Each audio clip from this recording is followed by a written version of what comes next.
Happy new year guys. আমরাও চলে যাচ্ছি এখন পিকনিক খাওয়ার জন্য। তোমরা কে কে পিকনিক খেয়েছো নিউ ইয়ার উপলক্ষে কমেন্ট করে জানিও।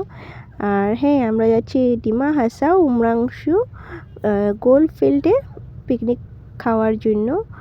তো এই যে যাওয়ার পথে যে রাস্তাটা অনেক ভালো লাগে, অনেক আঁকাবাঁকা পথও আছে, তার সাথে যে একটা ন্যাচারাল মানে কি বলবো ভিউ, সেটা অনেক সুন্দর। এই নিয়ে আমি সেকেন্ডবার যাচ্ছি। আগে আমি গিয়েছিলাম ফ্যালকন ফেস্টিভ্যালে, বাট আমি লেকটা দেখতে পারিনি, তো ভাবলাম এইবার পিকনিকটা উমরাংশুই খাওয়া যাক, তো লেকটা দেখে নেব। দেখো, এটা হলো ডালমিয়া সিমেন্ট ফ্যাক্টরি, অনেক বড় এলাকা। মানে দেখলাম, মানে অনেক দূর থেকে দেখা যাচ্ছিল, তো ফাইনালি সামনে আসার পর এই যে এটা হলো ফ্যাক্টরিটা। আর এখান থেকে শুনলাম সিমেন্ট প্যাকিং হয়ে ওপাশে যায়, ওদের প্রপার্টি ওপাশেও আছে।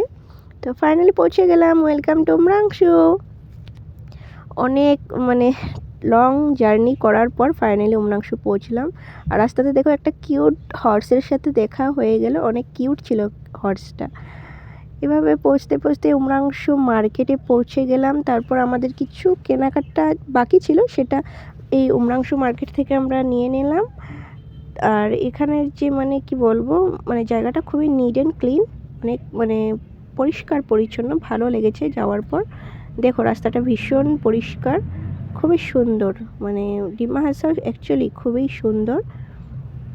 দেখো ফাইনালি এই যে মার্কেট, এটাই হলো উমরাংশু মার্কেট। আর ফাইনালি পৌঁছে গেলাম, বেশি দূর না, মার্কেট থেকে সামনেই। এই যে গোলফিল্ড এন্ট্রি গেট, এই যে সেই সৌন্দর্য, ন্যাচারাল বিউটি যাকে বলে। মানে মোবাইলে এত ক্লিয়ারভাবে বোঝা যাচ্ছে না, বাট সামনের যেই ভিউ আর সামনের যেই সৌন্দর্য, সেটা শুধু মানে সামনে যাওয়ার পরেই বোঝা যাবে। মোবাইল থেকে এত বোঝা যাচ্ছে না, বাট তখনও তোমরা ফিল করো। আর দেখো অনেক সুন্দর, জায়গাটা অনেক সুন্দর। আর যেহেতু এখন পিকনিকের টাইম চলছিল, অনেকেই এসেছে পিকনিক খাওয়ার জন্য, তো আমরা পিকনিক খাওয়ার জন্যই এসেছি।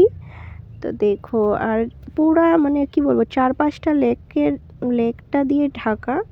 আর লেকের জলটা টোটালি ব্লু কালার, মানে মোবাইলে যেভাবে দেখছো অরিজিনালি ব্লু কালার, ভীষণ সুন্দর জায়গা। এই যে দেখো ফাইনালি পৌঁছে গেলাম পিকনিক খাওয়ার জন্য। এখন নেক্সট ভিডিওতে শেয়ার করব আমরা কি কি করলাম পিকনিকে গিয়ে।